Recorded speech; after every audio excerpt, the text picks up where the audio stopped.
Good morning, guys. It's a beautiful Friday morning. And when we have days like this where I am, I'm usually out in the open at some time or other trying to enjoy the outside.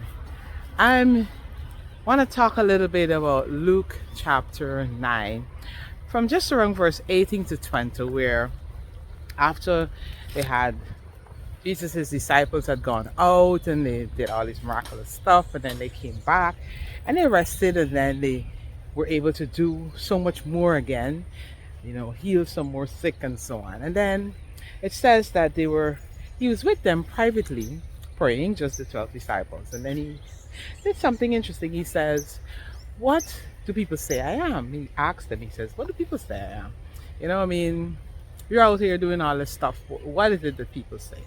And most of the time, people think you are, one of the prophets come back, and all this stuff. And then he says, "But what do you say I am?"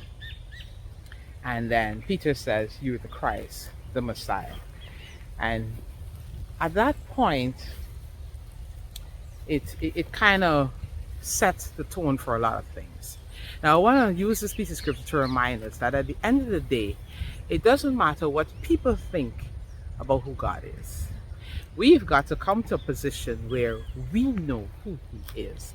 It's kind of always interesting in the Old Testament when the people says, "Hey, let's, ask him, like Moses says, 'Hey, who should I tell them?' And he says, 'Tell them the I am that I am.'" Because it's I am, and then there's dot, dot, dot. You fill in that position. God is just such an awesome God. He understands our individuality. He understands that we all have individual needs. Each of us are going to have different things that we need Him for. Some people might need healing. Some people might need physical healing. Some people might need spiritual and emotional healing. Some people might need finances.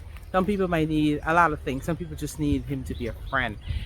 But at the end of the day, we are the ones who decide who He is to us. He is there to be there for us individually, individual needs, being the person that you want. For me, I cherish the fact that He's a father, because I did not grow up with my earthly father. My earthly father died when I was just 5 months old, so I don't really know him. And so I get to see and understand what fatherhood is with the way God deals with me. The way He would, just be there, advice and all these different things. And sometimes I'm just like smiling and like, yeah, you're definitely my father. The way you're taking care of me, the way you're looking out for me and all these things.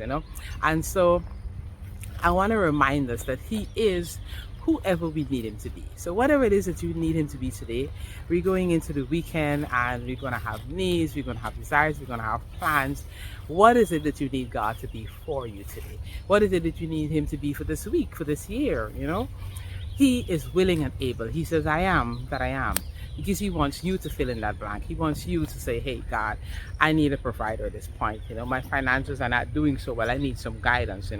At this point, Father, I need a father. I need some guidance. I need someone to protect me. I love all the different Jehovah. One of them, Jehovah Sabaoth, my strong deliverer. I love that one because there are many times when you're up against so many things that you're like, "Oh, I need somebody strong to just come and do like, fight on my behalf." And He is that. Jehovah Sitkinu, my righteousness. There are just so many things that He is, but you're the one who decide who He is to you. All right. So that's my word of encouragement to you today. Remember that He is the I am that I am. And He wants to know today, what is it that you say that He is? What is it that you can testify that He is being for you? What it is that you can hope and pray and ask Him to be for you now and in the days and the months ahead, all right? That's my word of encouragement to you today as we go into this weekend. Remember, above all else, He loves you, and I do too. Be blessed.